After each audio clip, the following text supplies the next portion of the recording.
Hello, hello, hello. Welcome back to part 2 of Prisoners of Time. Aptly describes my life right now. I've just been locked out of my Facebook account, suspended. No idea why. Could be to do with my wanting to celebrate my birthday on the date of my adoption, which I've talked about, of course, on this channel before, which is the 18th of July. I noticed it was really weird. I noticed that the birthday on my Facebook account earlier today, I noticed it was wrong. It was listed as the 22nd of February.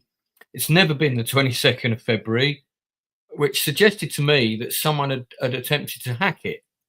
So, and change the birth date. So I wonder if that had happened in the interim. And anyway, I was asked to send in picture proof and passport. Took a very unflattering photograph, selfie. Hopefully, it will all be restored. I don't know. If it doesn't, I'm going to be proper in the shit. But I will do my best not to let that upset this stream, nor the 3 people that are very dedicated and watching. Did you say time? I did. So later tonight at 8 o'clock, I'll be doing a Lord of the Rings stream with Anna Nielsen, my cousin, specifically about the art design of the movie, all about the production design and the art design and the costumes and the makeup, all of those elements. We're not going to be talking about the acting.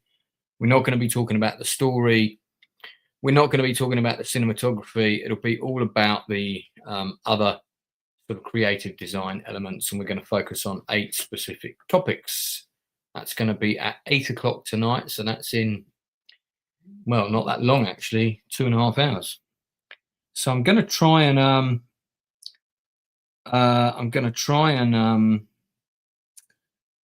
finish this book. I think I'm about halfway through. Let's see how we get on. All right, so we're on 200. Yeah, thanks, Desert, because I can't at the moment. I can't access Facebook. I appreciate that, mate. Perched on the bough, overhanging the roof, is a gigantic black winged bird. Now, is that this thing? Maybe not. Seated on its back is a magnificent warrior. Oh, right, okay, that's this guy. Dressed in scarlet silk and polished silver mail. His head is crowned by an elaborate helmet. His visor formed in the shape of a roaring dragon, with jeweled eyes and fiery breath. The tangled branches prevent the bird from landing, but a rope ladder hangs from its saddle, and the warrior uses it to climb down onto the roof. He leaps the last few feet, and his landing disturbs the dense mist that carpets the surface, rolling it back to reveal 2 glowing golden spheres of crystal, each filled with fire, lying close to where he now stands. He crouches down, and your stomach churns with dread as you see him reach out to grab the golden lore stones. Right, so if I have a bow and wish to fire at the warrior, turn to 32. If you wish to draw a hand weapon and attack him. So I've got 2 choices of attack, or I can try and talk my way out of it. Okay, I do have a bow. So basically, I can either attack with a sword, attack with a bow, or attempt to converse. I'm curious to know what Wormy, Darth, and Desert Phoenix feel I should do in this situation. So, guys, it's converse, fire the weapon, fire the bow, or attempt dialogue. Okay, so I need some votes in the chat, please. Votes in the chat. What are we doing? What are we doing? While you're deciding, I'm just going to dash to the kitchen.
Right, okay.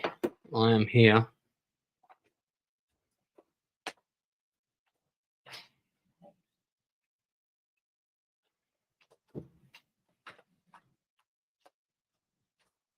God. Nice and warm in here. All right. Always best to avoid a fight if you can. Don't think talking is going to kill. It's going to help. Oh, yeah, he killed Odell. At least that's what we think. Yeah, that's true. So we've got 50-50. Okay. Is anyone watching want to make the deciding vote here? Well, I'll tell you what. I'm going to draw my bow, have it aimed and ready, and then I'm going to command him not to touch the law stones. So we're going to fire it if it goes wrong. Turn to 136. The warrior answers your demand with a mocking laugh. Okay, well, as he mockingly laughs, I now fire the bow. You draw an arrow and take aim as he stoops to snatch the law stones with his gloved hands. But he is covered in heavy mail, and even at such close range, there are a few places where you can be sure that an arrow will pierce his armor. If you wish to fire at his visor, turn to 76. If you wish to fire at his throat, turn to 151. Well, the chest would be pointless. I think the throat.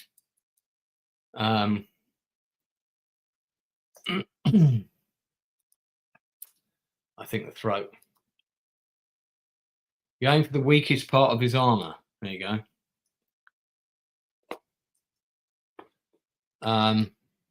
Where his chainmail vest joins the bevel of his helmet. You release your bowstring, but the warrior has the reactions of a young leopard. He senses that he is vulnerable with your arrow and twists to avoid it. Pick a number and add to it any missile bonuses you may have.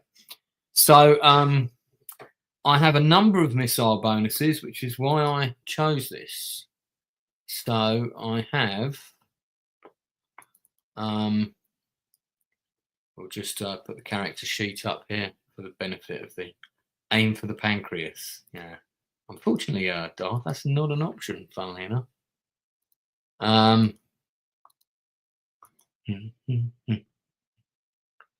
Okay, so we have as options, I have got a +6, I think, with the bow.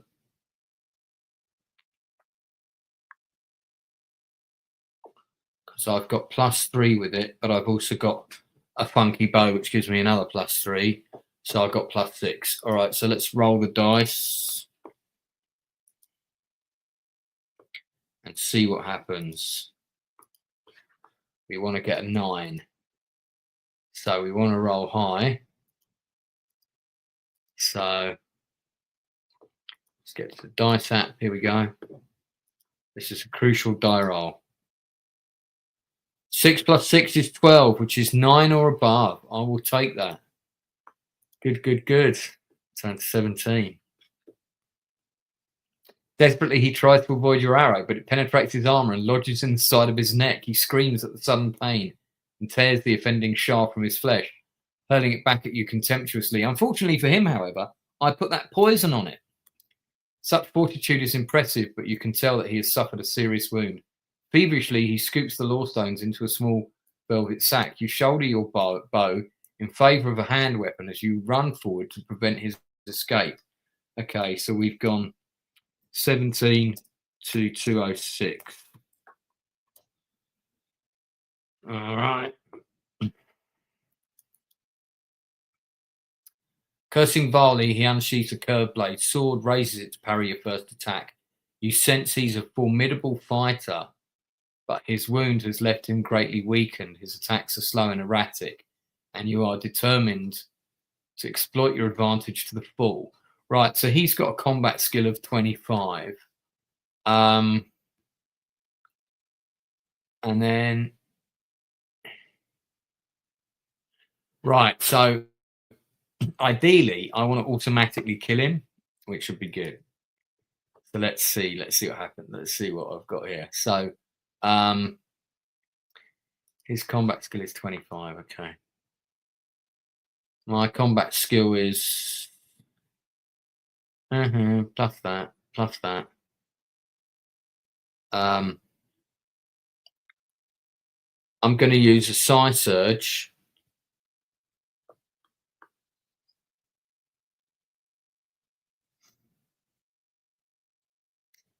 So it's 28, 30.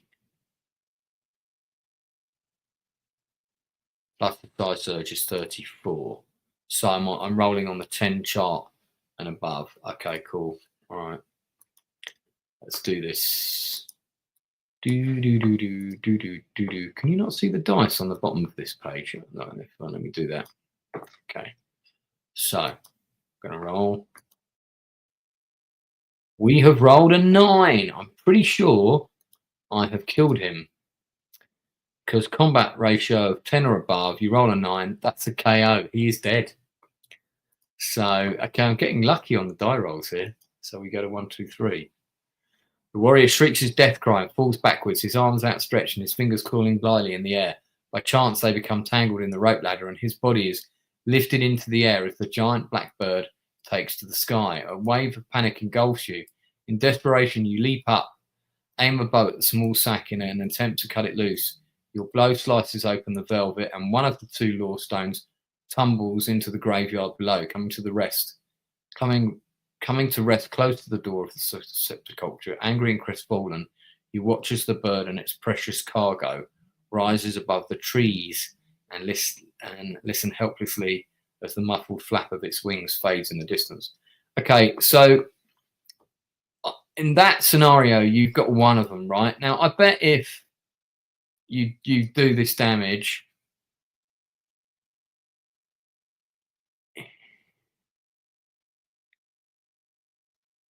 the same thing happens.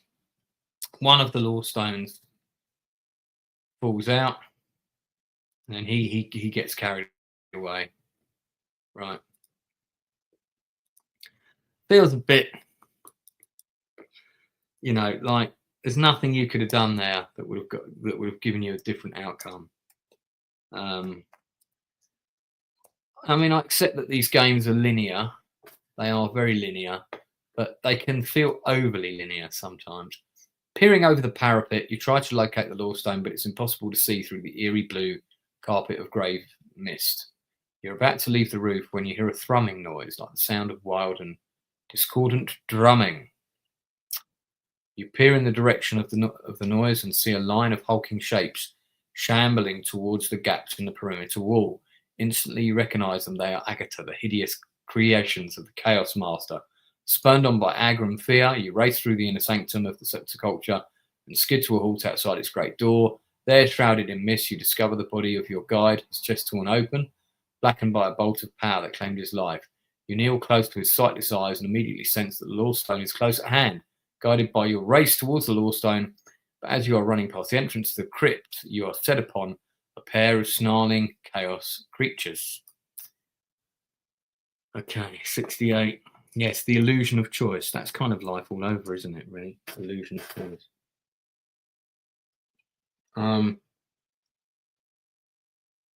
Okay, we're in a combat situation. I'm not going to read all this out.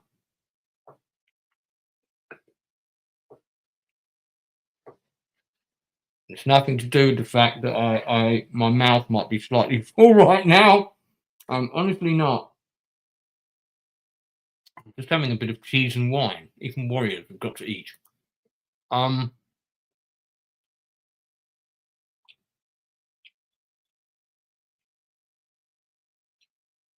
Right, I do have that.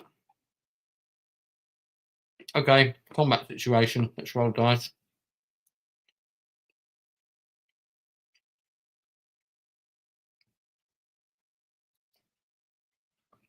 I think I'm on a plus. They're immune to Mind Blast. So we're down by 4 or whatever. Psi surge. Is that right? Immune to both? Creatures are immune to Mind Blast, but not Psi Surge. Okay. Do I have Psi Surge? I do. And the Psi Surge gives me a combat bonus of +4. Okay, right. So combat skill of 18, 20, +4 for that. With the sword, 34. I'm still at 34. So 8. We're on the 8 table. So if we roll a 10, we kill him. Otherwise, we do 18 points of damage. Okay, first round of combat. So 4.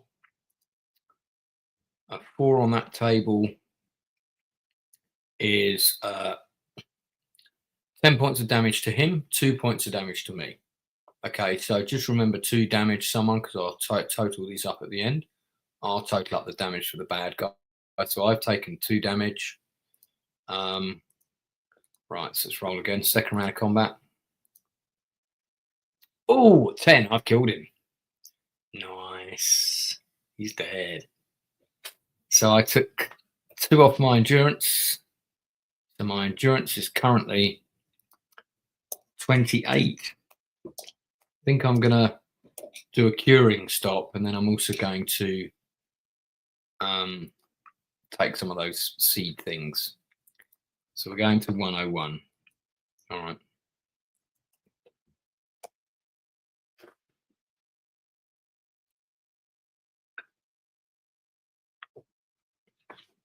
You leap over the bodies of the dead Agatar and press on with your search. Ahead of you, you see a glimmering of gold. And you thrust your hand towards it in the mist. A high tingling sensation runs the length of your arm, filling your body with incredible strength and well-being. If you close your hand around the law stone, oh yeah, every time you touch it, it heals you back to your original level. So actually, I don't even need to consume a plant thing. I'm back up to 37.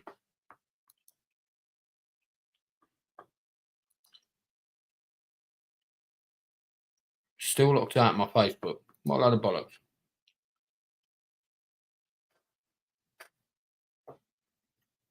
Okay. So, the golden glow fades as the wisdom contained within the lawn stone is infused into your being. The spirit soars, but you do not allow your euphoria to blind you to the danger that is closing on Autolycus. Turn and run back towards the entrance to the Grand Sepulchre, intending to seek sanctuary behind its door, but your foot catches on something sharp and sends you sprawling to the ground. The toe of your left boot is cut through, but fortunately your foot has escaped without a scratch. Cautiously, you try to locate what caused such a vicious cut and discover the Scarlet Warrior's curvy-bladed sword. If you wish to keep this weapon, turn to 8. I could swap it for my broadsword, couldn't I? I'm thinking about it. I'm examining it. You raise the sword and say a cut or two to assess its worth. It's a fine weapon. Its hilt bejeweled with emeralds.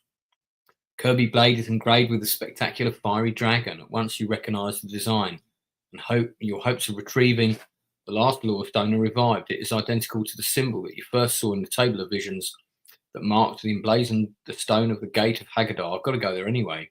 You focus your Kai skills on the blade, and they confirm your suspicions. The Scarlet Warrior came from Haggadar, and it is to this distant city that the winged Black Mount is now returning with the last law stone of Naxator.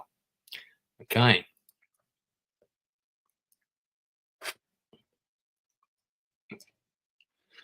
All right, we've got an illustration here. What? Hang on a minute. Have I gone to the right? Turn to 246. Yeah, okay. From the depths of the Nagoth forest crawls a nightmare army of gibbering chaos creatures. They're directed by one sinister being, and all are obedient to his silent command. You run towards the sepulchre with terror in your heart as their writhing shapes pour through gaps in the perimeter wall in ever-increasing numbers. You evade their spears and stones, but as you reach the great door, you are confronted by 3 tentacled horrors. Wearing heavy armour, strapped to their warty hides, their bloated bodies fill the doorway and prevent you from entering. So if I can either attack them I can check to see if I've got one of these skills, which I do. Or you can evade them and search for somewhere else to hide. I'm going to do 213 first. Senses tell you that Lochlorn's Ironheart's army is within a league of Tolokos and will be here within the hour. Until then, you must find somewhere safe from the Chaos Order. You will be overwhelmed by shield-weighted numbers. Quickly, you scan the surrounding crypts and note that with the exception of the Grand Septic and the Balon's tomb, they're all in a state of ruin.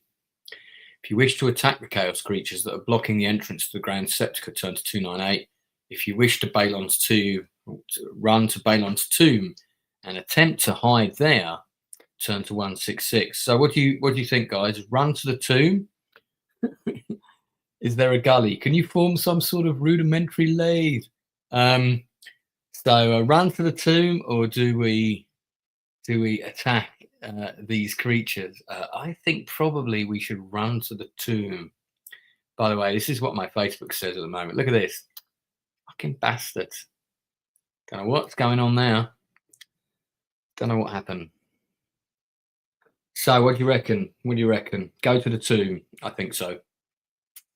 Which is 166. So 213. 166.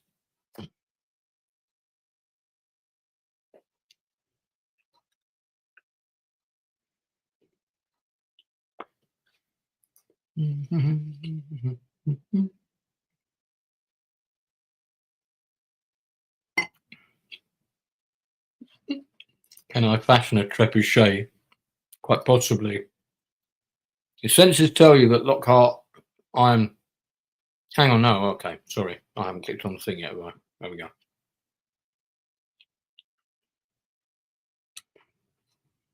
As you run across the tangled and broken ground towards Balon's tomb, you are assailed by two Akata wielding chunks of masonry.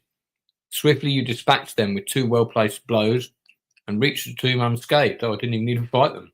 There you find that the lock which secures the door is similar in design to that of the Grand Septicore. As before, there are three groups of symbols and one blank square, although the symbols inscribed here are quite different from those that confronted you before. They look like this. Okay, can we enlarge that? I'm guessing the one that's missing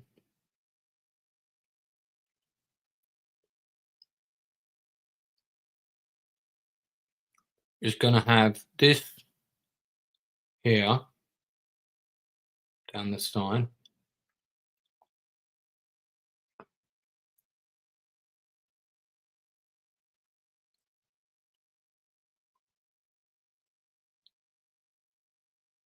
Maybe, oh, I don't know. I'm going to have to use the Wormy Spoons 9000 app to decipher this. If you possess the Magnified discipline of Pathmanship or Divination, turn to 197. I do, fortunately. One of your cards warns you that the door is protected by a powerful spell. In other words, if I get it wrong, I'm dead. Okay. So, these are the options. A, B, D, or C.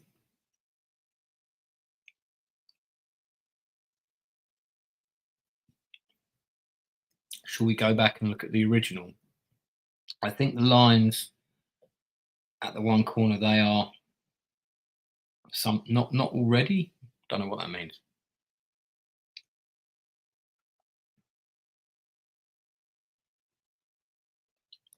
Right. So we have this, which has a triangle in one corner, but no other disconcerting shapes. So why would it have a triangle in that corner if it follows in a sequence? You're going to guess B, but this one's tougher.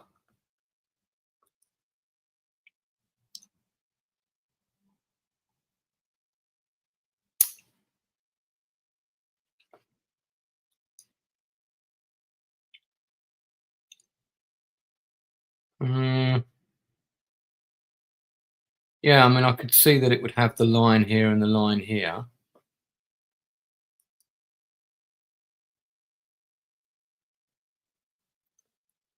but I don't see how the sequence determines the inner shape, so to speak.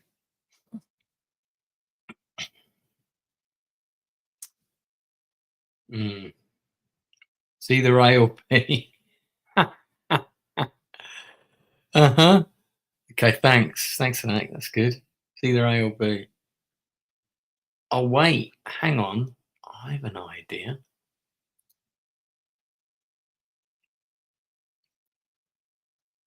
Oh no, that doesn't work. Yeah, because I was thinking, how would this, done?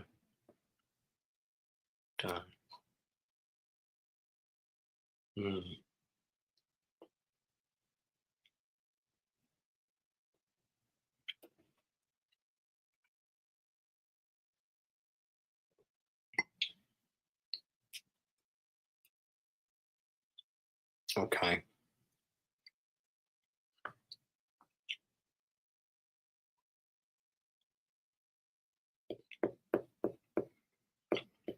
B or A.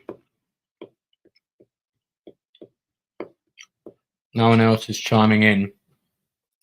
Even though there's 7 people watching. No one else got any offers?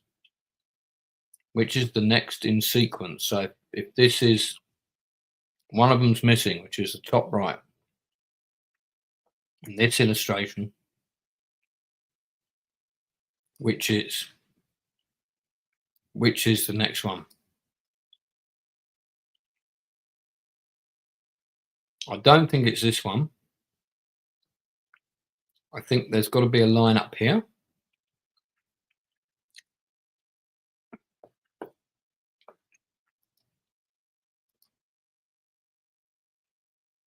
Okay, so that, let's look at this. This comes to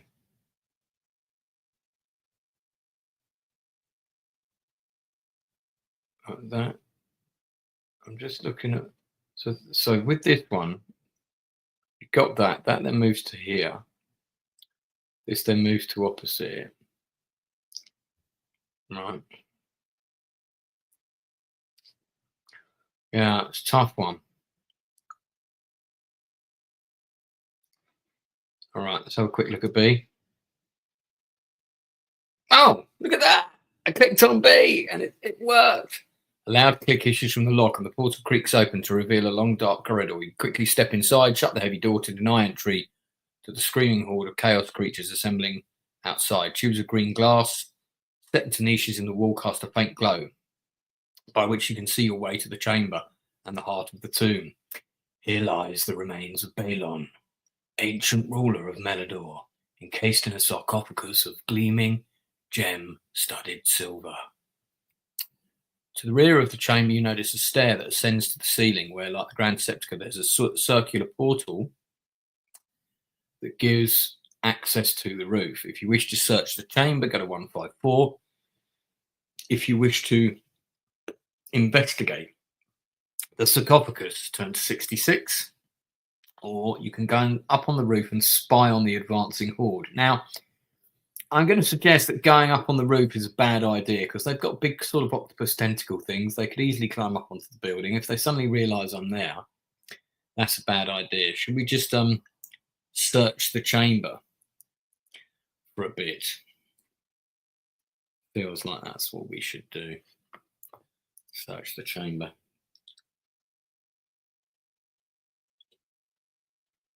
Okay.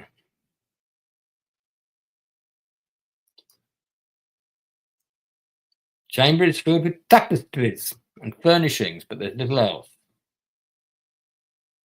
I'm not heading up to the roof. No. Thank you. I'll investigate the sarcophagus, but that doesn't mean I'm going to open it. All right, I'm going to investigate it. I'm going to look at it. Carefully prise open the heavy silver lid. I like the way investigate means you're opening it. And stare at the shrunken remains of Lord Balon. He lies on a mattress of diamonds and gemstones, his yellowed bones encased in his burial armour. By his side rests a massive two-handed sword. Its blade of solid gold is inscribed with a long list of battle honours and deeds of valour. You sense this weapon is purely symbolic, a replica of the true sword, for its soft gold blade would never hold a keen edge or withstand the rigours of battle. You're about to close the lid when you notice something lying next to the sword, a silver flask. You pull its stopper and discover it contains a wine that smells fresh and wholesome. If you wish to drink the wine, turn to 267. I'm not going to drink the wine, but I'm curious to see what happens. So let's have a quick look.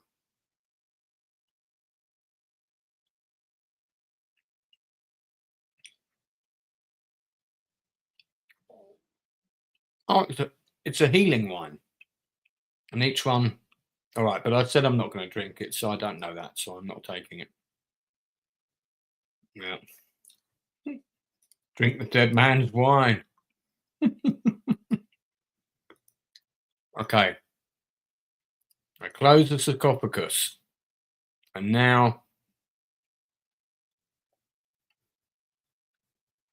there's a clash of swords. Okay, all right, I'm going up onto the roof. As you look down from the parapet, you're greeted by a stirring sight. Logue and Ironheart's army is surging into Tolokos, transforming the chaos-choked grounds into a raging battlefield. At their head, you see Logue in his silver armor and scarlet cloak, tarnished with black blood, striking at the enemy with blurring speed and deadly accuracy. He leads a massive wedge of Meladorian warriors whose faces and armor are painted with magical runes to ward off the creatures of chaos. The Agata melt before them like ice before fire. The Meladorians give a rousing cheer of victory to speed the enemy's retreat, but their jubilant cries are soon stifled when, from the depths of the forest, they are answered by a thunderous roar. Okay. So we're going 27 to 40. All right. What's in here then? Oh dear. I think this might be the Chaos Master. Something huge and deadly is striking towards Tolkos. The ground trembles beneath its step, and the air is filled with the sounds of great destruction. I think my endurance is currently maximum, so just checking to see if I need to quickly swallow a load of seeds. Cracking groan of sundered trees and the thunderous growls of a gigantic beast grow steadily louder, driving many of Lorcan's soldiers to the brink of despair. Desperately, he tries to rally them, but his voice is lost in the deafening noise. Suddenly, a gap appears at the forest's edge. Effortlessly, a pair of stout trees are pushed apart by monstrous hands. Morbid terror grips the Meladorians, and few stand their ground when they see the awesome visage of the Chaos Master looming 30 feet above. You look upon this massive naked body and feel sickened by what you see. His features are a constant state of flux, dissolving, merging, and melting into ever more hideous shapes. Only Lorcan appears unmoved by the dreadful sight. He raises his sword and challenges the evil being to single combat, but his brave words are met with a howl of derision. "Would you challenge a god?" speaks the Chaos Master, his mocking voice unbearingly loud. Lorcan remains undaunted by his enemy and repeats his calls for combat. "Fuck you, buddy. I'm ready." Chaos Master laughs. "Let us begin, for though our sport shall be but a brief affair, I will delight in killing such a righteous fool as thou, Lorcan." With terrifying ease, the Chaos Master uproots a tree, pares away the branches with the edge of his hand, and then wields it like a gigantic club. He strides forward, pursuing Lorcan in a grim game of cat and mouse that leaves a trail of destruction wherever they go. Meladorian relies on luck and fleetness of foot to avoid the crushing blows, but his skill and luck do not last indefinitely. He slips and falls near the wall of the crypt on the roof, of which you are crouching. The Chaos Master bellows with glee, strides forward, club raised. His loathsome shoulders draw level with the parapet as he steadies himself for a coup de grace. He comes within an arm's length of your position. Okay, so if I press the summons word, turn to 341. Let's just see what that says. Then he's combat skill 44, endurance 62. Okay.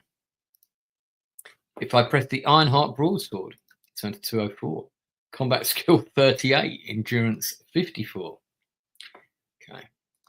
If you possess neither of these, You you die. Okay. Well, the good news is I do possess the summer sword, and I actually think I've also got the Iron Heart broadsword.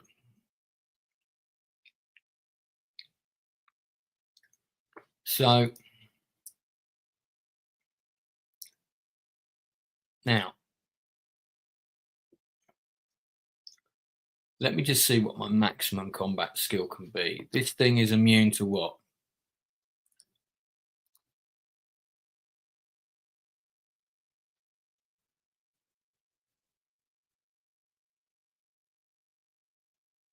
Okay, so you've basically wounded it here, and then this being is immune to Mind Blast, but not Psi Surge. If you possess the Law Circle of the Spirit, add 2 points to your combat skill for the duration of the fight. I have done the Circle of Light, and I think one other, which I appear. And I know I wrote it down. Circle of Light and Circle of Fire. Okay.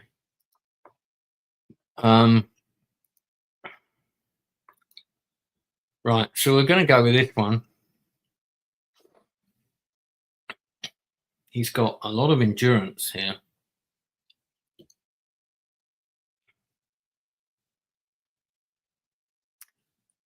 The Ironheart Broadsword is a magical weapon and adds 8 points to your combat skill for the duration of the fight. Right, so I'm just going to go through all my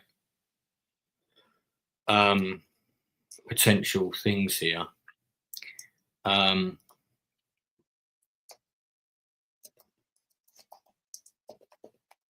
It's not going to give me an option to use my bow. So my standard combat skill is 18. I've got a shield that brings that up to 20. I can do Psi Surge, which brings that to 24. And then the broadsword will bring it to 32. I'm just checking if there's anything else. I think not. 32. All right. So he's basically got 2 over me. No, he's got 6 over me. An endurance of 54. I don't know. It's a rules thing. I personally think it's bollocks, mate. I don't know why. All right. We're in a combat situation. Let's get the die rolling up. Welcome the 8 people that are watching. If you've got any questions about this game or the book series, let me know and I'll. Right, this is my online die rolling app. And then this is the chart that we're rolling on. And my combat ratio is on the -6 to -5 chart, right? So I really need to be rolling kind of 6s and above to get a result here. 6s and above. All right. That will do. So on the first round, I take no damage. And he takes 9. Now that is a good result. So his stamina was currently, I think it was 54, wasn't it? Yeah. Currently 54. So he has gone down to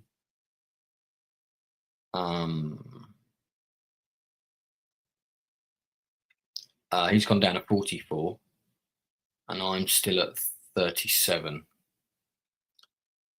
Right, I'm just going to write this down at the end of the thing because I'm fed up with looking for it. So he's at 44. I'm at 37.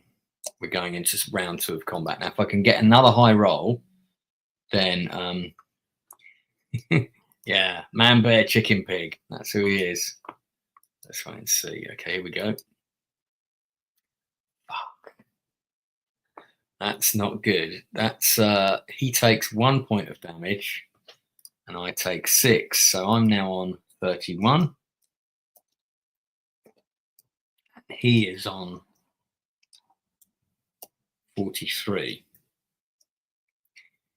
Now, is there anything I can take during combat to heal? I don't think there is. We've kind of been here before.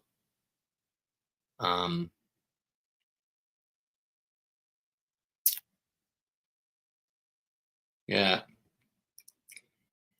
Hey Anna, yeah, that's that one is especially for later. Did Critical get hold of you? Check your Facebook. I've been locked out of my Facebook. My account's been suspended. You've already got the link though for our Lord of the Rings stream. We're doing a Lord of the Rings stream tonight, everyone, at 8 o'clock. That's in just under 2 hours. I'm probably going to go for another 90 minutes with this, and then we'll be jumping on that.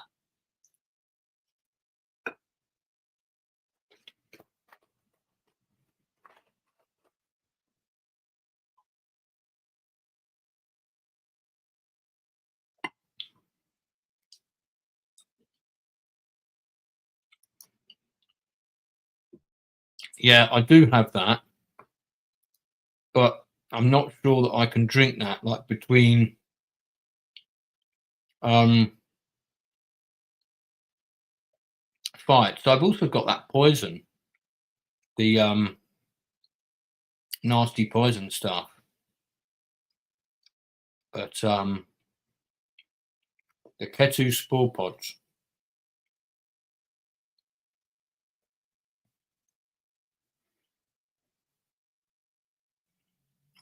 Just checking that my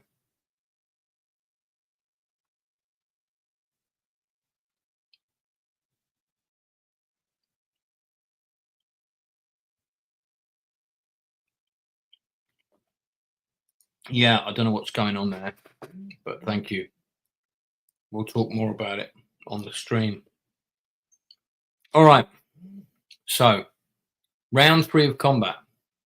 I'm literally playing Lord of the Rings at the moment.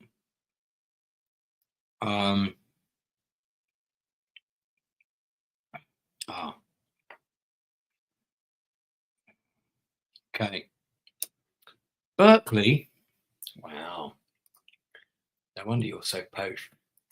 All right. So, got a very posh cousin. Right. Round 3. We need to roll high. We want like an 8 or above. Oh, God. No. It's a 1.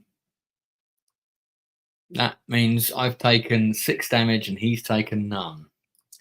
So we're now, this is bad. I'm on 25.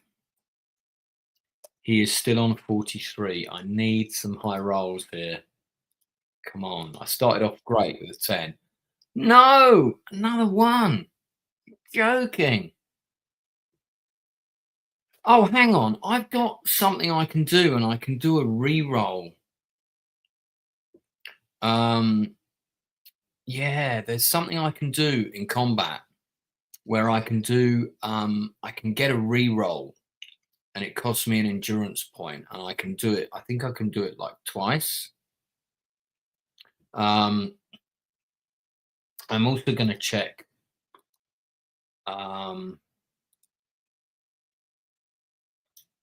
let me just check also on, I want to check a rules thing, so because I feel like I'm dying here. So I've definitely got something that enables me to do a re-roll. So we may well look at that in a sec. I think it's like 2 re-rolls maximum, but I have to lose an endurance point as a result of doing it.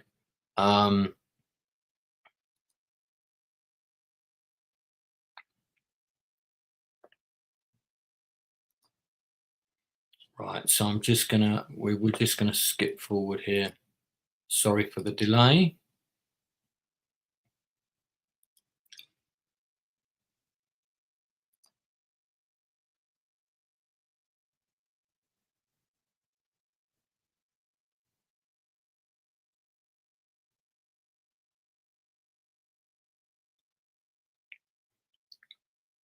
Right, yeah, that's all.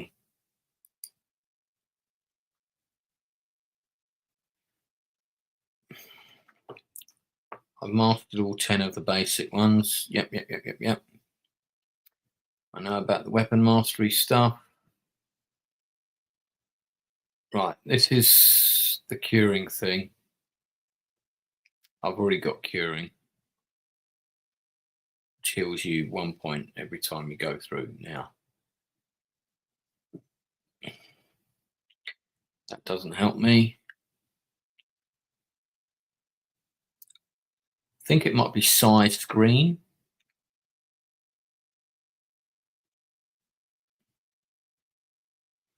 Oh, no, that's just when attacked by mind force. Okay, that's not it.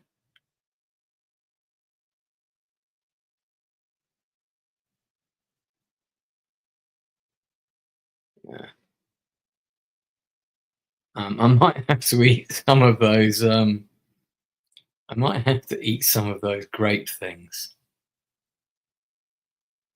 But I'm sure there was something. There was like there was a thing that got me a reroll.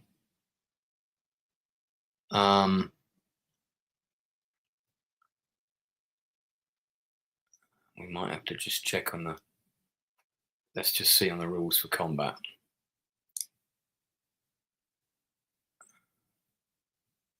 Can tell I'm desperate, can't you? Can tell I'm desperate because I'm.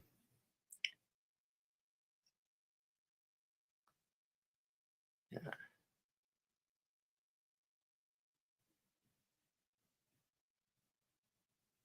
It's not evasion of combat.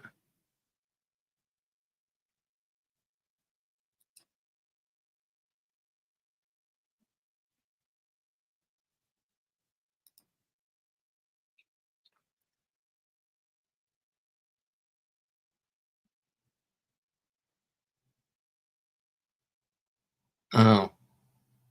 Circle of Fire gives me a +1 combat rating. Have I included that?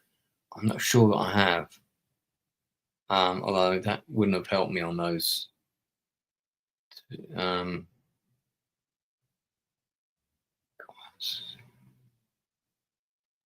No, I haven't included it actually. So I would have been on 35.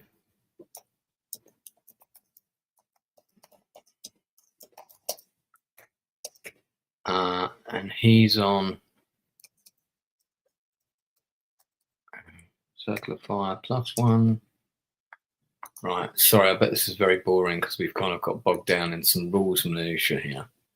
Right, so if I'm on 35 and he's got combat skill of 38, that's only a difference of 3. So I think actually I'm on the wrong chart. So, but we've got a list of our die rolls. So let's go back and examine this. So he started off with 44.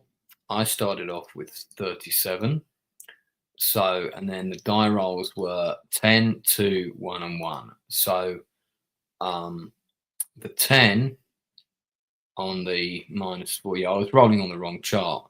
So the 10 would have given 10 points of damage to him, which would have knocked him down to, what was his constitution again? 54. So he would have been, yeah, okay, down to 44 on the first round. Fair enough. I took no damage. And then on the second one, it was a 2. I took 2. He took 2 damage down to 42, and I took 5 down to 32.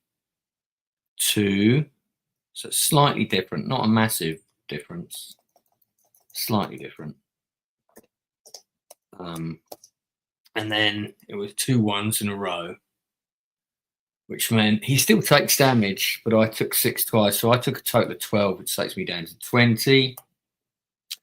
And he went down to 40. Okay, now we're in a tricky situation here, because if we get another couple of bad die rolls, we are in real trouble. 5.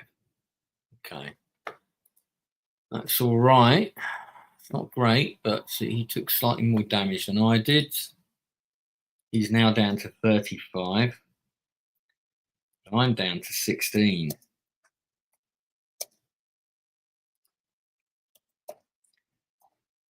Okay, I'm going to cram a seed of what's it into my chops in sort of Orlando Bloom type fashion. and put myself up to 19. I've got to be allowed to do that at least twice.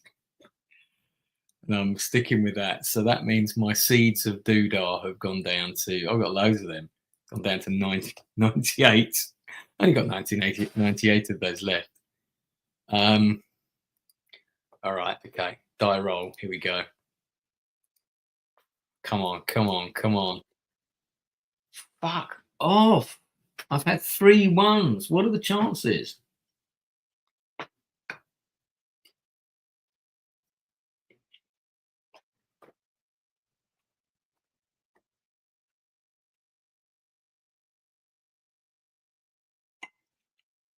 Okay. Right. I'm going to do that lose an endurance point thing and get a re-roll.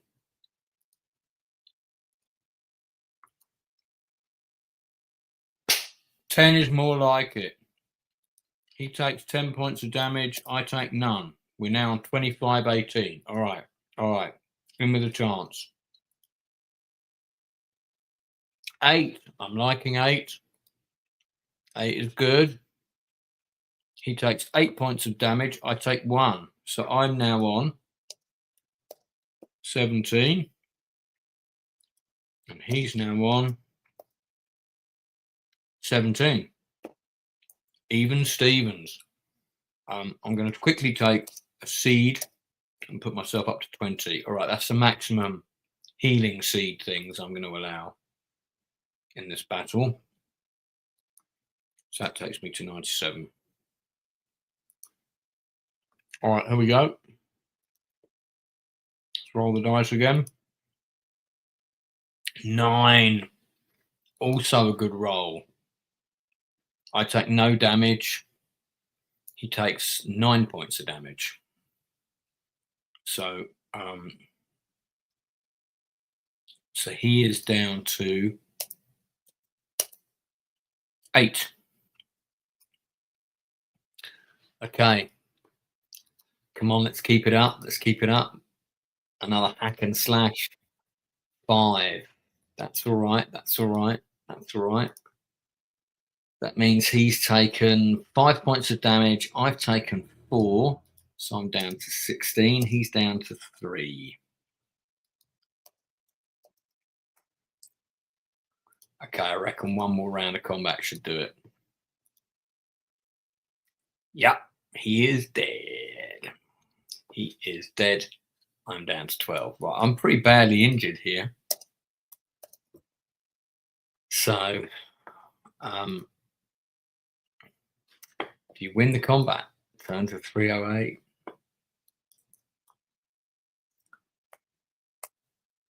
It's 302, sorry. As your blade cleaves his black heart in two, the Chaos Master gives voice to an unearthly howl. Loud enough to waken the dead, his great body stiffens and his skin writhes and shimmers, make it impossible to discern any detail. Then suddenly it fades until all that remains to record that he ever existed is the lingering stench of his spilt blood. Okay. Right, the battle is over.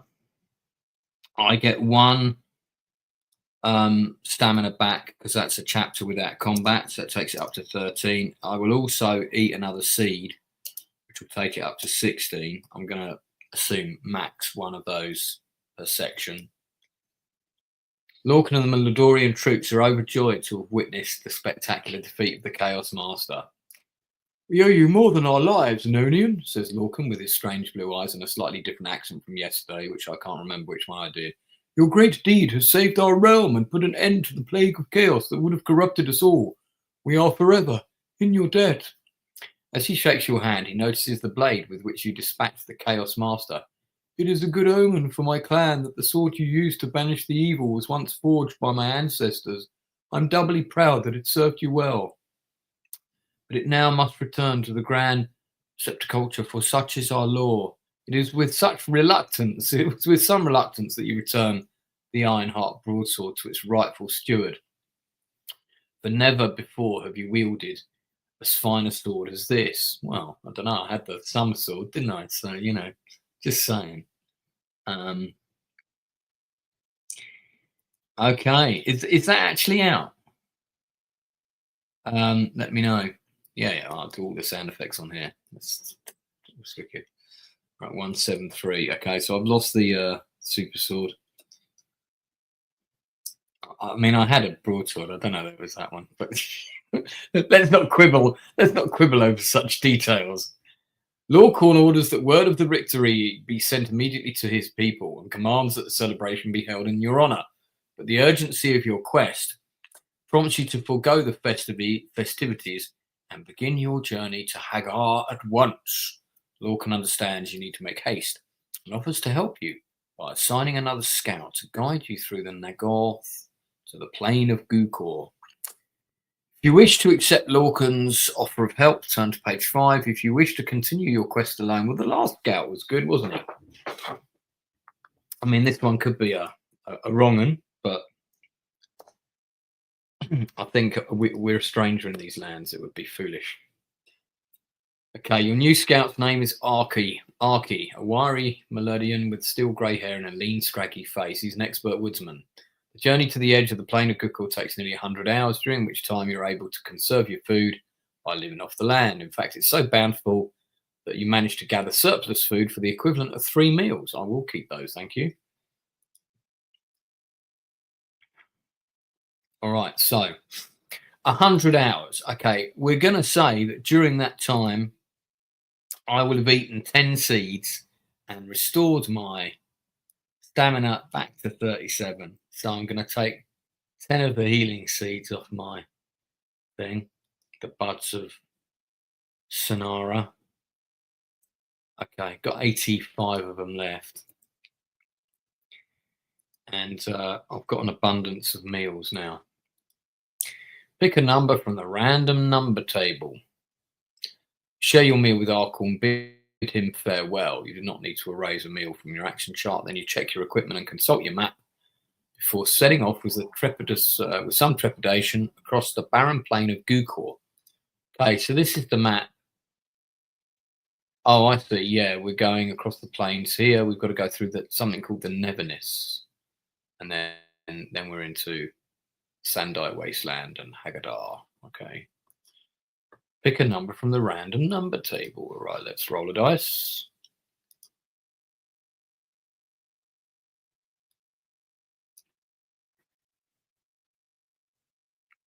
Six. Yeah, I've seen Steel advertised on Amazon. Is it worth watching? Have you seen it? Has anyone in the chat seen it? Let me know. All right, so we rolled a 6. That means we're turning to 202. Uh-oh.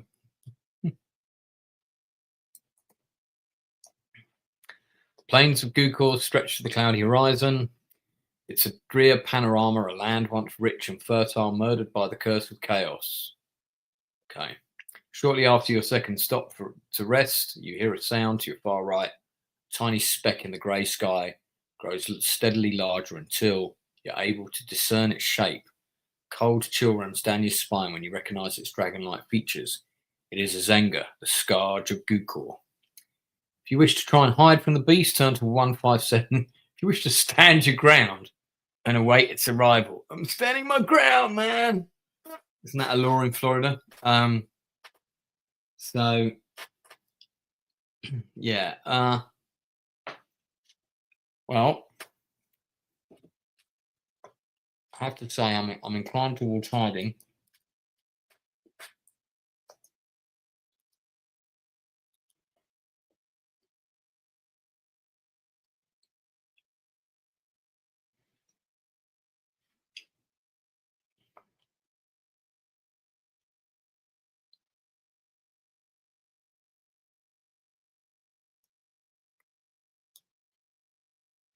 Okay. Right. Well, do I have the skill of invisibility? The answer to that question is no, I do not. I don't have that skill. I've got camouflage, but not invisibility. So I've got to roll I'm looking to roll high. 6, unfortunately. The fearsome Zenga swoops over your position, raining a cloud of dust. It's landed nearby and is poised to exhale its fiery breath. Pick another number if you have the discipline of Nexus or Hunt Mastery. I've got Hunt Mastery.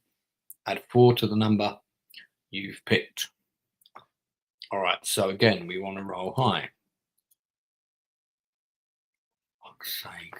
6. Oh, that gets me in the high category. Just. That's good.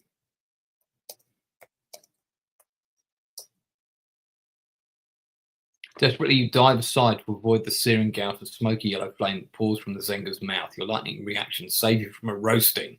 As you roll to your feet, you're able to unsheath a weapon and advance on the beast unobserved. Okay, so 3, 2, 9. We got a fight on our hands. Ooh, that's pretty vicious. Under the cover of thick black smoke generated by the creature's breath, you stalk forward, weapon in hand, determined to strike it before it can muster enough bile to fuel a second flame. The beast does not expect such a bold move, and you're able to creep within striking distance of its vulnerable eyes. Okay, so it's got 35 and endurance of 42. I've got a combat skill of... So we're going to put this number down again. It's got 42. Got 37.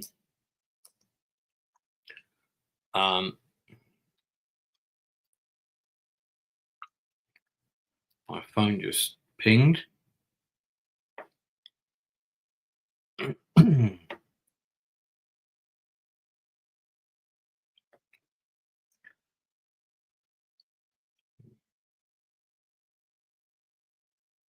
It's actually somebody showing me something.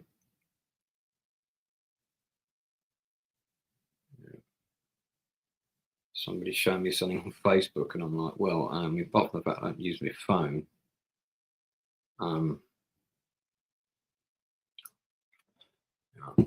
right. So, combat skill of 35. I can go 30,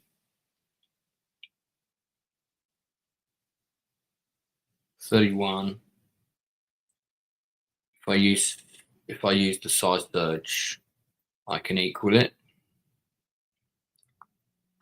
Kind of would have been nice to have had a pop at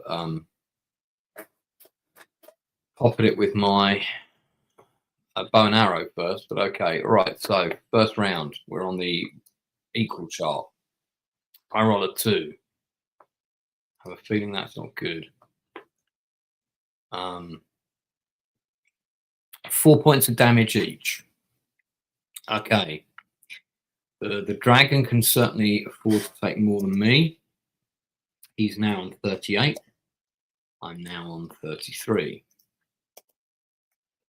Okay, second round of combat. Yeah. Well, I'm technically using the summer sword, which I also keep wrapped up so people can't see it. 6. I think that's slightly better. 6 is good. 8 damage to him. Takes him down to 30. Yeah. And 2 damage from me, which takes me to 31. So I'm now the slightly healthier individual. All right. Get another high roll. We should be doing all right. Oh. Seriously, with the ones.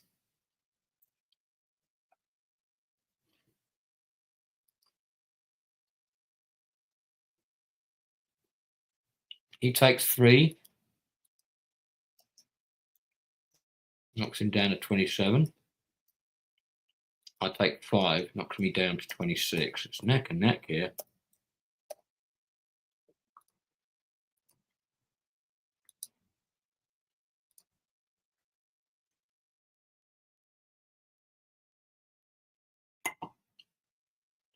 Sorry, just having a sip of wine.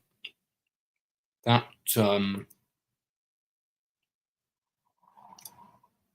He takes 6 damage. I take 3. Okay. So that takes him down to 21. And that takes me to 23. All right.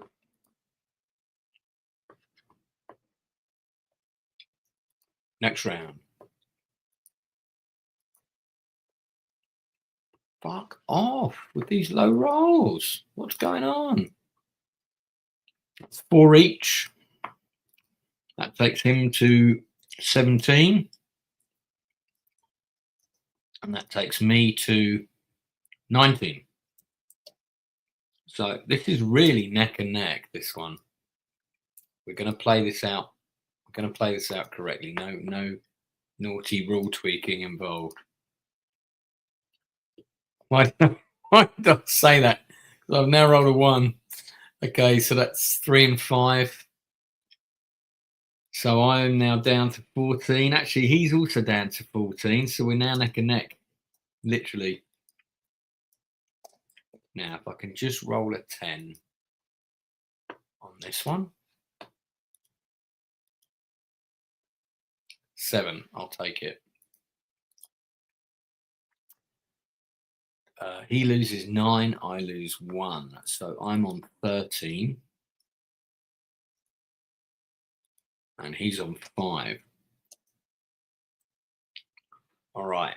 Now, if I get another high roll, this should seal the deal. Here we go. Fuck you. 2. 2 is he takes... I take 4. He takes... Oh, he takes 5 damage. He's dead. But I take 4, so I'm on 9. Bring me my healer. Okay, if you win, go to 265. Yeah, I'm gonna have to eat some of my seed things again. After your encounter, you stop to rest. You stop to rest less frequently. Mile after mile, you plod on mechanically, only half aware of the landscape. Right. Okay. Right now, before we do all of that. I am, however, going to eat some seeds and drink some fine wines. So I'm going to have a portion of restorative doodah. That's 4 endurance points. I'm going to use curing both at the end of that battle and on this chapter. That's an extra 2. So that puts me back up to 15. And then I'm going to chomp on 4 seeds. That's going to take me up to 27. So I'm still 10 down from my original. Okay, now it all goes weird, a bit like the Phantom Tollbooth. Time passes, yet time is meaningless. You cannot tell the order in which events are taking place. From out of the swirling wisps of cloud, 3 globes of darkness arise. They swim closer, hovering to and fro into forms of black-hooded riders on demon steeds, leering skulls from the shadow of their cloaks. You see your own eyes reflected in their bony sockets. If I possess size screen, turn to 190. Fortunately, I do. So, and I have a feeling it's going to come in handy here. How are we doing? 1 hour and a quarter until Lord of the Rings. Blast of psychic force shoot from the shadow creatures and hurtle towards your mind, but you sense the danger and raise a psychic defense to deflect the attack. The hostile energy buckles your thought shield and leaves you shivering with psychic shock. If you've reached the rank of Scion Kai, turn to 79. There you go. Surely I must have done. You use your improved psychic skill to repair your thought shield by catching and controlling part of the hostile energy directed towards you. The shadow creatures sense your psychic mastery, and a whisper passes between them. They split up, and the hooves of their steeds churn the cloud to a rolling ferment as they move at a gallop to surround you. If you have the discipline of size surge, turn to 270. I'm pretty sure I do. Yes, I do, because I've been using it in combat loads.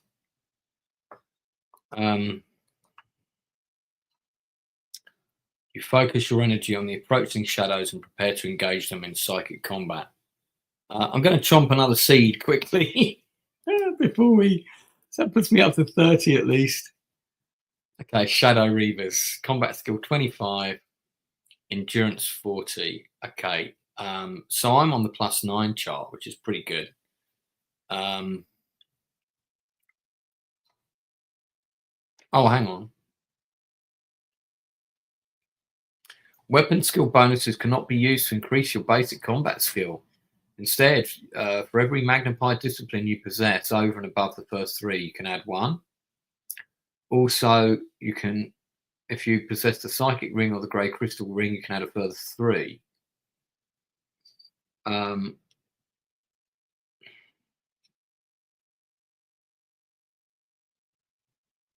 Okay.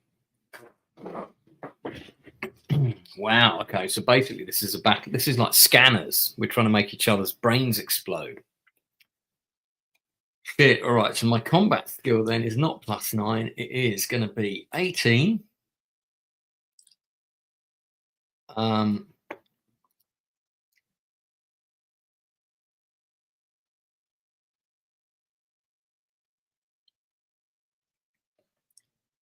Plus. Right. Hang on. So I've got skills over the thing. I've got 1, 2, 3, 4, 5, 6. So that puts me on combat skill of 24.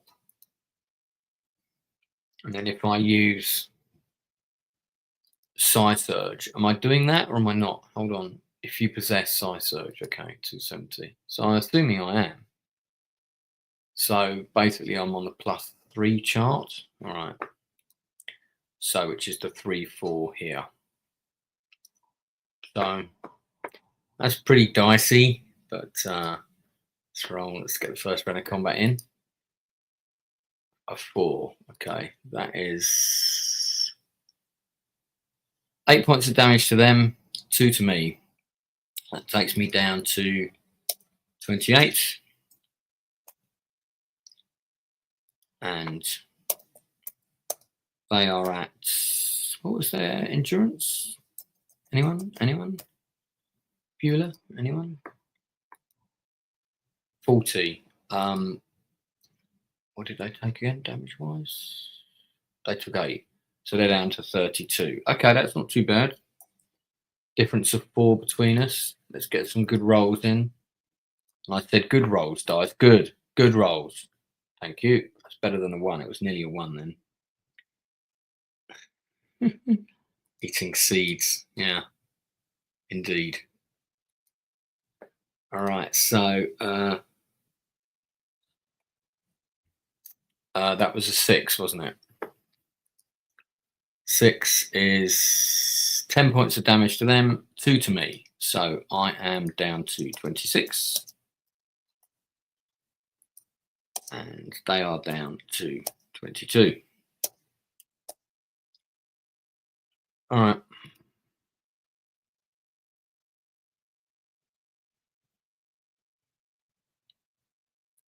Third round of combat. That's not so good. They lose 8, so they're down to 16. I'm down to 24. Oh, it's not so bad.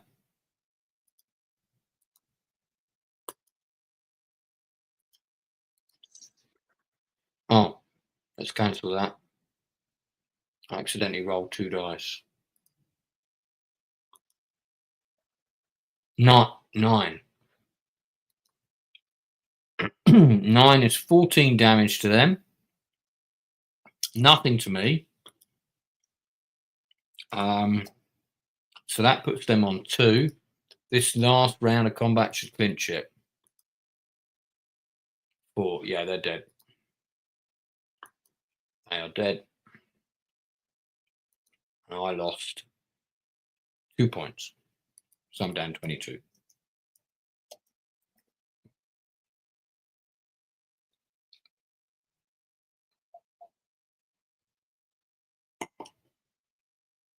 Okay. Oh, all right. Turned to 149. So that was 270 to 149.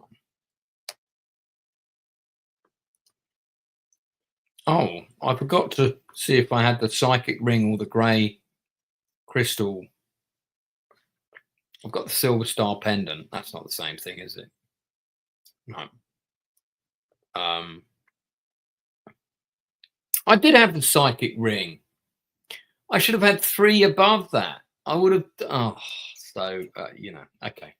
All right. I'm going to allow myself to have 2 seeds to restore my endurance up to 28. We'll do another one for take it up to 29 with the curing thing.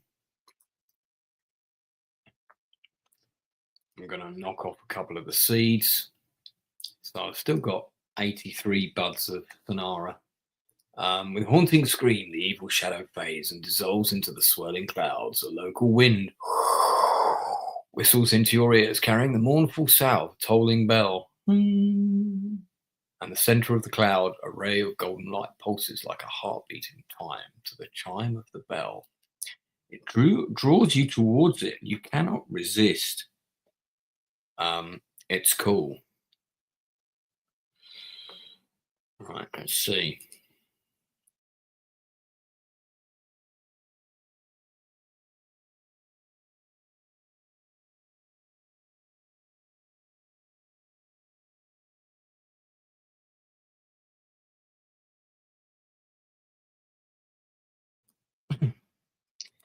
Hey Tom, good to see you again. I've still got the first I think I've either got the first 10 or the first 12, but I feel like I never played this book, so I think it's just the first 10 I've got. I've got the first 10 originals with the Gary Chalk art. I like the Gary Chalk art.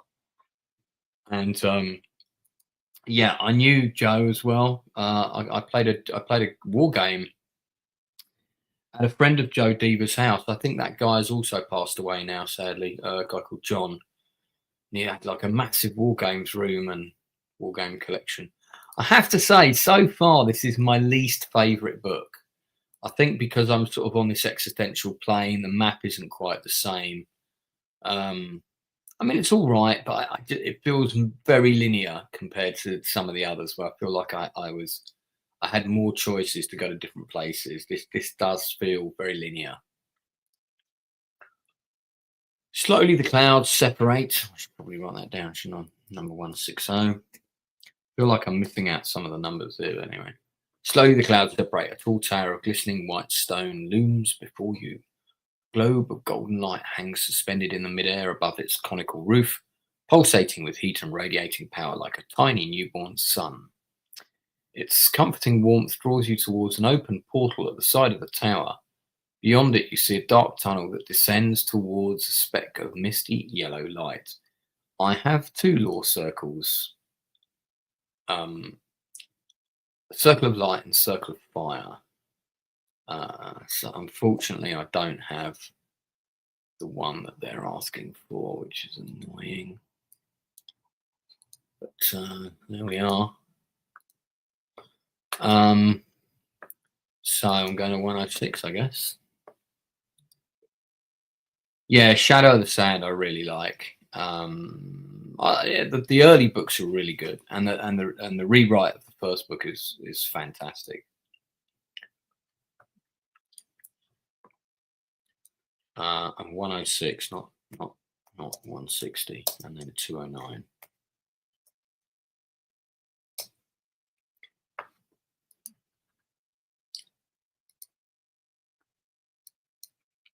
What's going on here?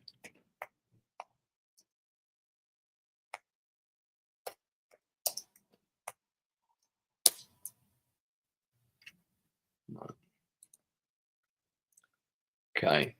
You find it impossible to resist the strange compulsion drawing you towards the light. Effortlessly, you glide along the tunnel and emerge at the center of a huge transparent sphere, suspended in a luminous yellow sea of oily liquid. Behind its seamless walls swim fish-like creatures, strange things with fluorescent bodies and opalescent jaws. You stare in fascination as they swim around you, seemingly oblivious of your presence. I don't like the sound of this one bit. 209. On the curved floor of the spherical straight chamber, a billowing mist arises. It blurs your vision and numbs your senses. As if in a dream, you feel yourself lifted by the buoyant cloud, and it transports you across a vast, shadowy terrain where spirit shapes like the wisps of white swirl around you in continuous motion. At first, you cannot discern the nature of these gossamer forms, but slowly they draw into focus until at last you are able to distinguish their features. A cold terror grips your mind when you realise exactly what you're looking at. I do have a size screen, so 290.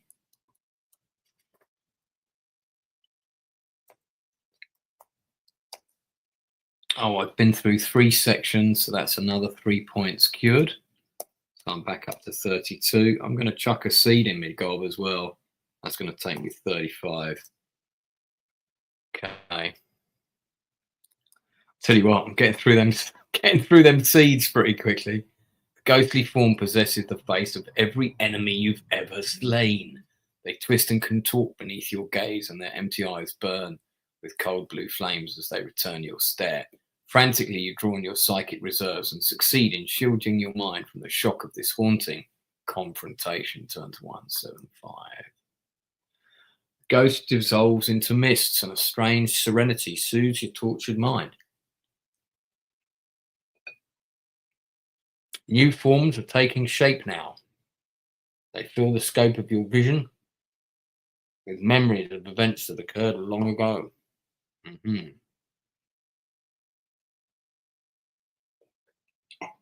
You see the smiling faces of your mother and father, the village of Dash, where you lived before you entered the monastery, your sister Carrie calling you in for supper. Sister?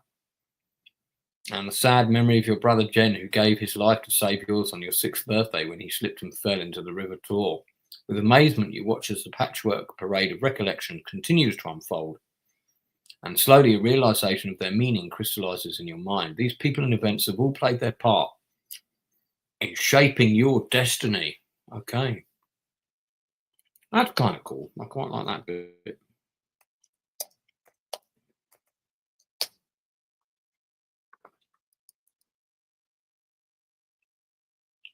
Suddenly, the visions are obscured by a dazzling light which shines so brilliantly that you're forced to shield your eyes against the glare. Many moments pass before you can make out the shape of what looms above. It is the huge face of a mighty warrior, strong and wise, whose golden eyes stare down at you with supernatural majesty. A kindly smile softens his heroic features, and a voice deep and wondrous rumbles from his throat. But before he speaks, you remember you've gone through 2 sections and you can now heal yourself by 2 more points.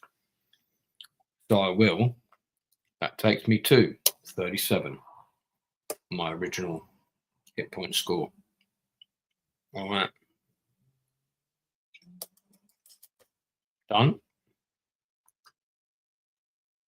In this age, you have chosen to fulfill the quest of the Magna Chi. Be true to the quest, for the greatness born within you can save your people and right the imbalance which threatens to destroy the world. Doubt not your purpose nor your strength, for inside you there burns a flame that can light the hopes of the future of men for all time. The divine radiance of his being and the gravity of his words fill you with wonderment, for your senses tell you are now in the presence of your creator, the immortal God Kai. Oh shit. Okay, this is kind of a big deal then.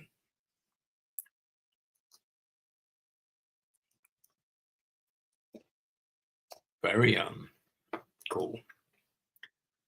Vision of your maker shatters, and with breathtaking suddenness and without any warning, you fall forwards and plummet into the thick swirling cloud. The scary sensation of this rapid descent leaves you gasping, but the initial shock is soon replaced by a calm certainty that your fall is being controlled by unseen hands. Then, as if awakening from a dream, you became aware that the cloud has faded and the welcome feel of firm ground has returned beneath your feet. You stand at the foot of a massive sandstone cliff, its sheer wall pitted and scarred by fierce winds that whip across the surrounding rocky landscape. Perched at the top of the cliff is a walled city whose grim outline and dragon... oh, excuse me. Hang on, I got something stuck in my throat there.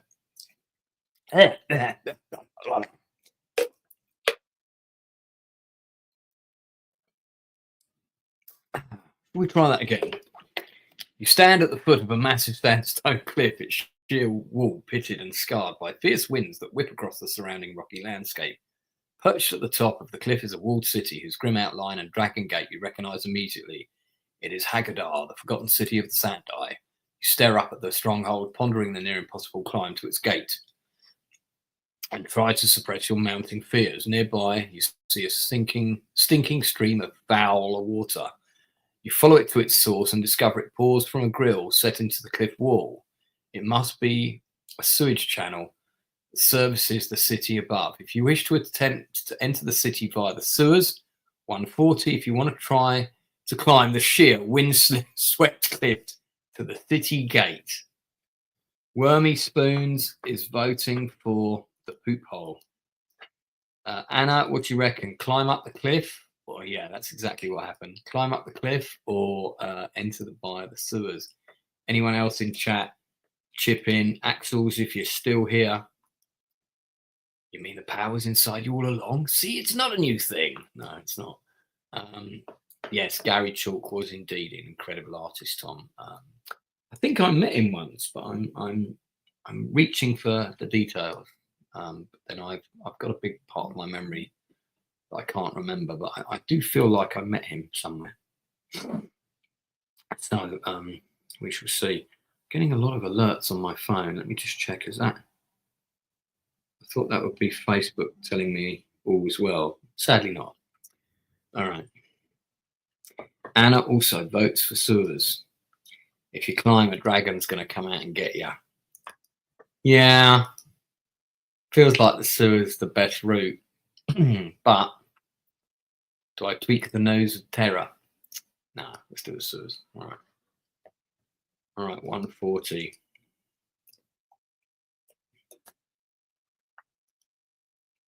The rusty bars offer little resistance to a couple of well-placed kicks, and you're able to gain entry to the circular chute with ease. A narrow walkway runs besides the gurgling channel, ascending by steps and ramps as the climb becomes increasingly steep.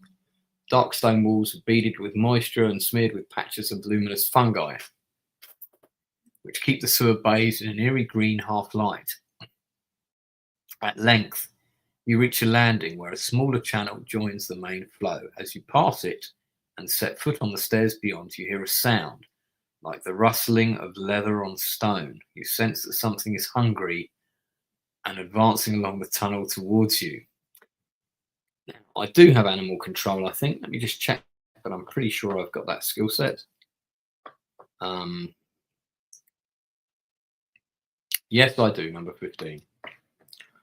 Okay, so turn to 3.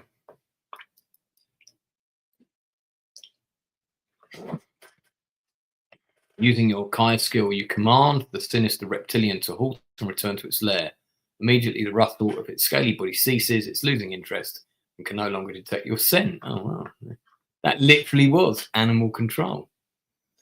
Okay, looks like we've got another choice to make. So, chat, be ready to tell me your thoughts. The stairs lead to a passageway which gives access to a street via hinged stone portals in the ceiling. You can climb through one of the portals to emerge on a gloomy street corner. Few walk the shadowy avenues of Haggadar. The atmosphere is so thick with the smell of salt and sulphur that those whom you do pass are unrecognisable behind the damp pads they press to their faces to ward off the cloying stench. The dimly lit street ends at a central square where you witness 2 encouraging sights. Okay, right. So, yeah, so I'm in the streets. I'm out of the sewers already. Well, that seemed pretty easy. Roped to a stone monolith at the centre of the square is a huge blackbird, the Scarlet Warrior's winged steed.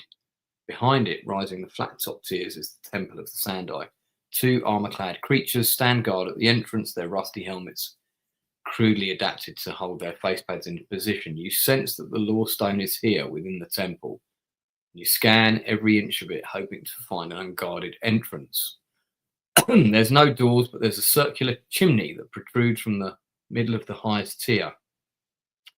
If you decide to climb to the top of the temple and enter through the vent, turn to 217. If you wish to cover your face and attempt to bluff your way past the guards, turn to 38. Okay, So we're going to do Operation Santa Claus and go down the chimney, or are we going to try for bluff? Chimney or bluff, chat? Chimney or bluff?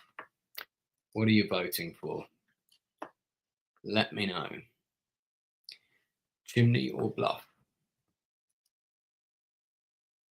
Still can't believe my Facebook is down. Well, suspended, whatever.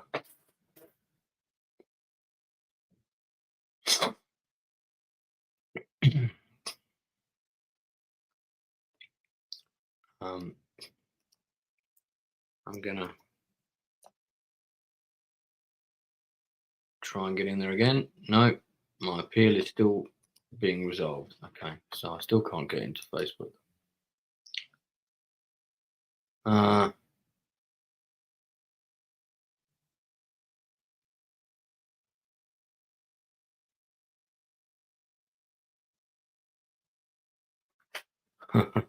Right. This is the funny thing, right? Is when you post on when you post online that you've had issues with Facebook.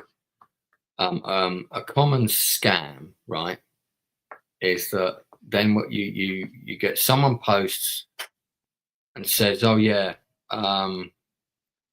this guy will help you recover your account, but that guy is a hacker who is actually going to steal your account.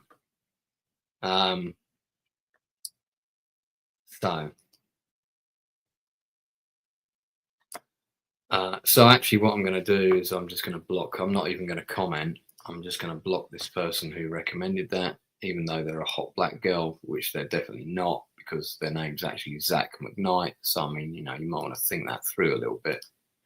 Okay, and they have been blocked. Then I'm going to go back and I'm also going to block the person that they recommended, because I don't need these people coming at me with this bollocks. Oh, I can't actually block that person because I blocked them, so their comment's gone. I should have done the other one first. All right. Okay, now that's enough of that. So now when I look back into chat will have all voted and will be telling me what to do. No, I've just had Wormy Spoons. Despite the fact there's 6 of you watching, Wormy Spoons is the only person who said bluff. Okay, I agree with that, and that's what I'm going to do. So we're going to go bluff. The 2 guards draw themselves upright and grip the hilts of their tarnished swords nervously as they watch you approach. What do you want? Growls the larger of the 2. I've been summoned, you say with conviction, praying that your bluff is good enough to fool them. They want to see me straight away. The porcupine, no, not porcupine, the porcine guard swivels his eyes, blinks at his comrades, and whispers something that you cannot make out. If you have the discipline of invisibility, I think I do have this one. Let me just check. Oh, maybe I don't. 259. Gonna have to fight them.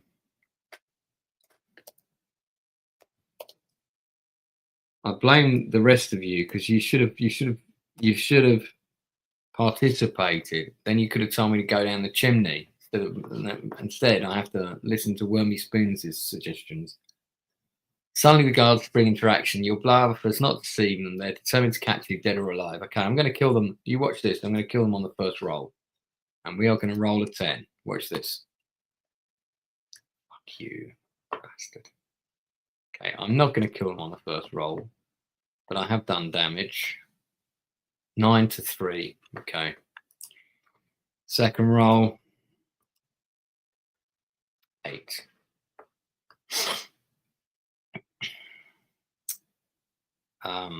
They've taken 16, so they've now taken 25. I've taken nothing, so I've taken 3. So 25 to 3. Third roll. 7.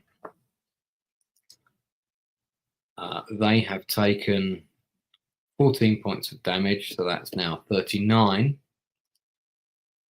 That kills them. I don't think I take anything on 7. No, I don't. So I lose 3 endurance. They're dead. Okay, let me adjust my endurance. from 37 down to 34. All right. I'm only going to stream for another half an hour, so we're going to try and finish this book. I'm going to turn the heating off because it's pretty hot in here now.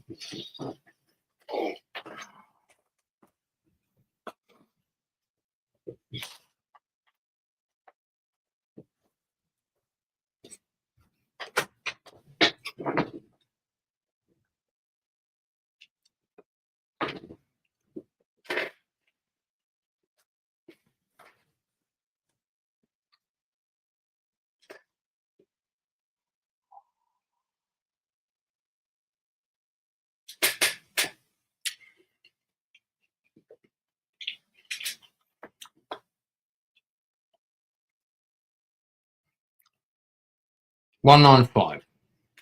Did I write that in there? No, I didn't.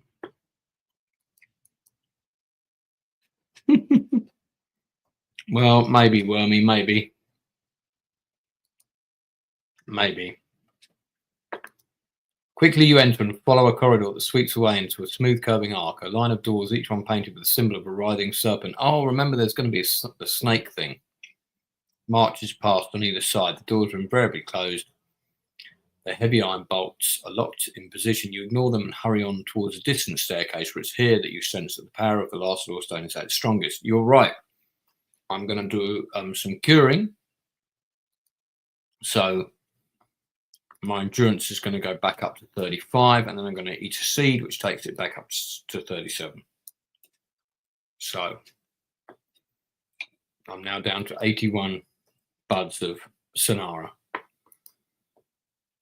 The staircase opens onto a balcony which overlooks a large circular hall. Here the floor is made of a polished blue-black marble that gleams like the still waters of a lake. At one end stands a massive table cluttered with artifacts, scrolls, and many strange potions, powders that hint at the practice of alchemy. At the opposite end of the hall is a towering arch, its surface sculptured with all manner of creatures, many of which stir a deep loathing within you. Beneath the arch is complete darkness. No light at all penetrates or reflects into this inky abyss. For this is the Shadow Gate of Sandai, the doorway back to your homeworld. Okay. So I just need to get the Law Stone, head back into this room, and quid's in. So we're nearly there. A sudden sound makes you spin around on your heel, and you instinctively crouch down, ready for combat. A small group of people dressed in costumes that look vaguely familiar are marching down the corridor towards the balcony. To avoid them, you hurry down a narrow stair that leads to a hall below. You take cover behind the overladen table. From your hiding place, you observe the group make their entrance. There are 6 of them, 4 men, 1 woman, and 1 other who walks with a stoop at the centre of the group, whom you cannot see clearly. You concentrate on their clothing, for there's something about its cut and style that's definitely familiar, yet you cannot pinpoint what it is. Then suddenly you recognise it. The shock makes you draw breath. They are wearing summer lending costumes. The 5 visible faces are now all too familiar to you. Luvis Court, poisoner of Tyso, Falco, the highwayman and cutthroat, Aita Neepta, the witch of the Kurdian Isles, Pogron, the murderer, and Gadol Vez, chief of the druids of the Malice Mound, necromancer and cannibal. These are 5 of Summerland's most notorious criminals, all of whom were sentenced to be thrown into the Shadow Gate of Torren for their crimes. I feel like I met one of these, at least. 5 pairs of startled eyes glare at the table, alerted by your gasp, and the slick sound of blades leaving oiled scabbards soon follows. The 4 men and the woman, Ita, raise their swords and step forward to challenge you. As they move apart, you see the 6th member of their group. Slowly you shake your head in disbelief as your stare is returned by the cold, malicious eyes of Votnar, the traitor. Oh, that bastard. Long have I waited for the chance to enact my revenge on you, lone wolf, he hisses, his loathsome voice filling the hall with sibiant echoes. Now my time has come. Kill him! He screams manically, and the 5 spring forward, eager to obey his commands. Villains of Summerland, you cannot evade this combat. You must fight all 5 enemies to the death. All right, so I'm on maximum endurance. Now,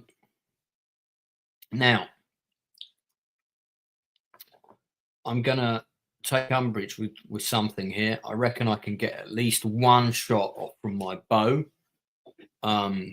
So we're going to do that as an attack, which is going to be free of consequence. Their combat skill is 38. My combat skill will be, I think, around 34. I'm just going to check. 35.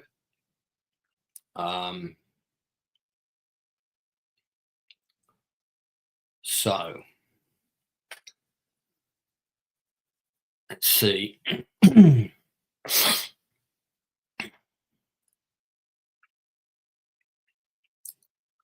If I get a KIA, which I don't think I will, but we'll take off 1/5 of the points.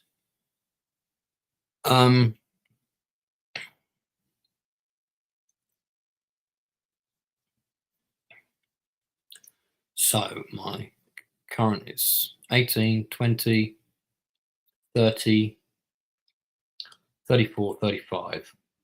Yep. Okay.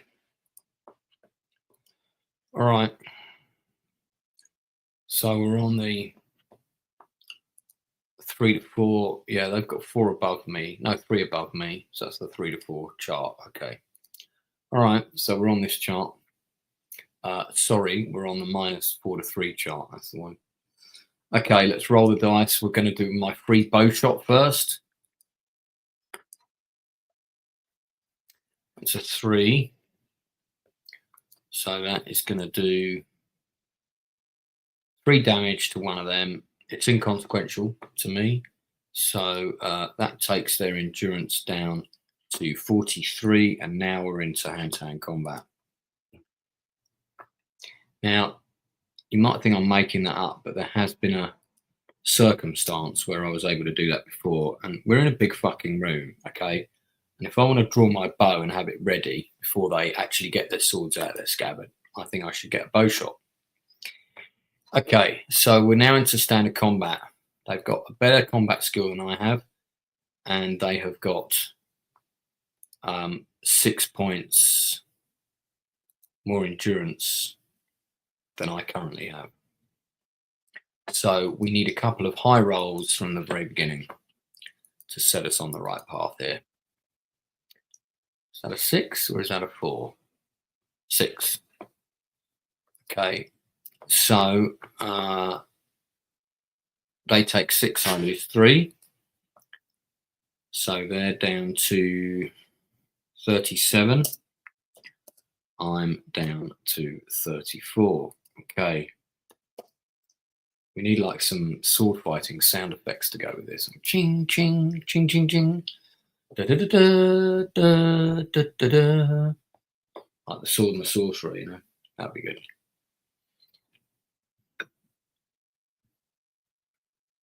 Next round of combat.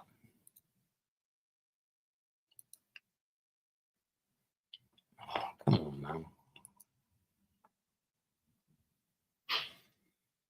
They've taken 1 point of damage. I have taken 6. So I'm down to 28.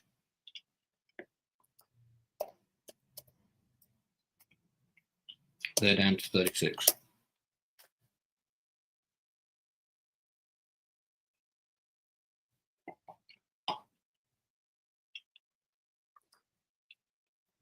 All right. Third round. High roll, high roll. 8 will do. 8 is good. They've lost 8 points and I've lost 1. That now puts them at 28. I'm slightly lower than them at 27. So if I can get another high roll now, that'll be the turning point. Yeah. 10. They lose 10 points of damage. I lose nothing. So they are now at 18. Okay, that's going to make all the difference. Yeah, your stats increase between books and you get additional skills and things like that. Here we go. 7 is good. They lose 7 points, I lose 2. So they are down to 11. I'm down to 25. We're fighting back and forth. I'm running up staircases, jumping on curtains, jumping down to the table, pulling out another weapon, stabbing one, hitting another, tilting the table up into one's face. It's all happening. And here we go. It's a 9. That's another good roll.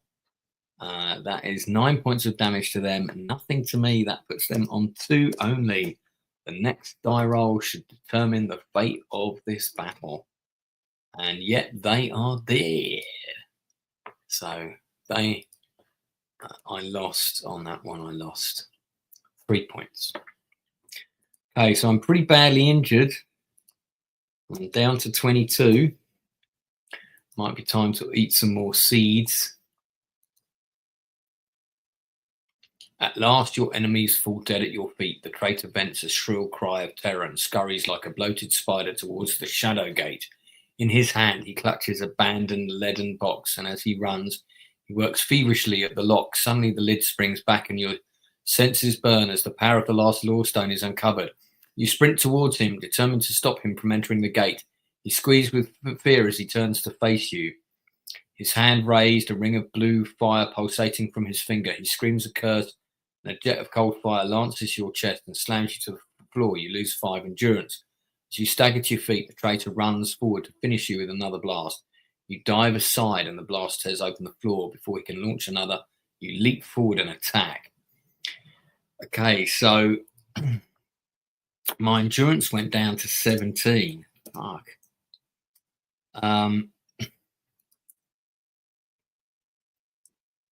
Okay, now we're slightly different now. The chart's flipped, so we're on. If I win this combat, 350 is the end of the game. So this is it now. But I'm pretty badly injured. I'm only on 17 endurance, and he's only got 21. He's not that tough. All right. So what I need is a couple of good die rolls. So we're going to be on this chart this time, this side, which is better for me. Most damage I can take is 4. All right, let's get some high rolls in here. Let's get some high rolls. 10. Start as you mean to go on. I like it. That has done 16 damage to him. Nothing to me. Let's do another one. See if we can finish him off. 16 damage to him. 6. 6 is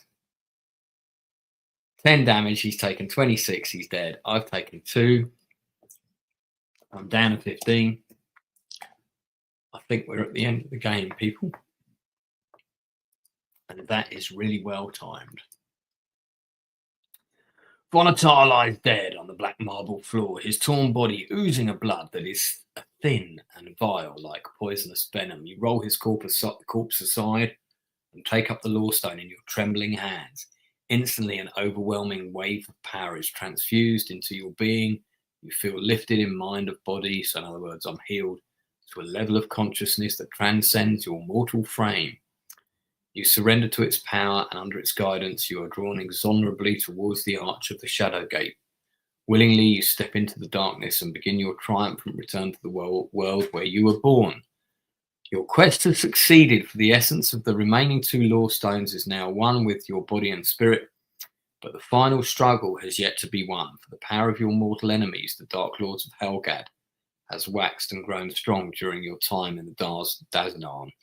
If you possess the courage of a true Kai Master, the ultimate battle awaits you in the final episode of the Magna Kai quest entitled The Masters of Darkness. Dun dun dun! All right, I had to blag that game a little bit. I feel like I wasn't the most honest player there when we were fighting the big sort of beast thing. Yeah, that turned out to be all right. It was not my favorite book. It was, I don't know if yeah, I definitely like. This probably is my least favorite. I'll be honest. I like looking at the map and seeing where we are. And okay, you get a map in this, but I mean, it's It's not much, is it? I also felt like the routes were very linear. It didn't feel like there were different routes apart from climbing up the side of the castle. All right, so we're going to be live in just over half an hour with the Lord of the Rings stream, where we're talking about all the art design, the production design, the weapons, the costumes, the makeup, everything that's a design element in the show. We're not talking about the acting. We're not talking about the director of photography, that kind of thing. We're not talking about the special effects. We might lean into the practical effects a bit, obviously, because that makeup covers that. But yeah, that's going to be really interesting with my special guest, Anna Nielsen, who's an expert in this arena. Yeah, so gonna see you on that. It's gonna be lots of fun. So yeah, do join me. Join me in just over half an hour for the Lord of the Rings Fellowship of the Ring stream. It's going to be a lot of fun. Come back here at 8 p.m. UK time.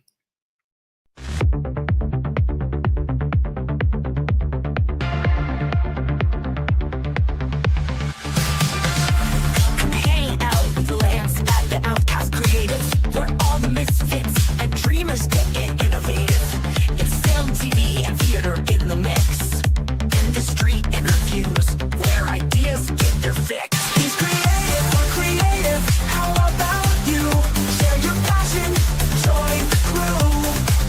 At Outcast Creative, we're breaking through. Hang with Lance and the Outcast crew. Hang with Lance and the Outcast crew. Interviews with fellow artists on the rise, and reviews that might surprise. Films, TV shows from back in the day. You might just find a hidden gem today. He's creative, we're creative. How about you? Share your passion, join the crew. At Outcast Creative, we're breaking through.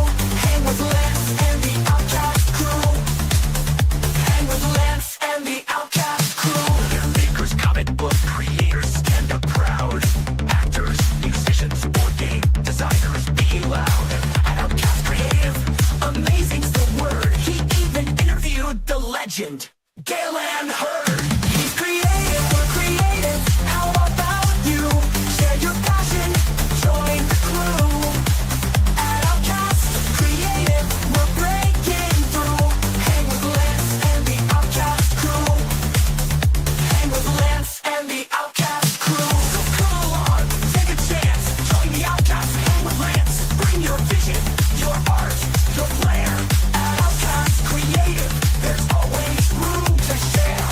Hang with Lance and the Outcast crew.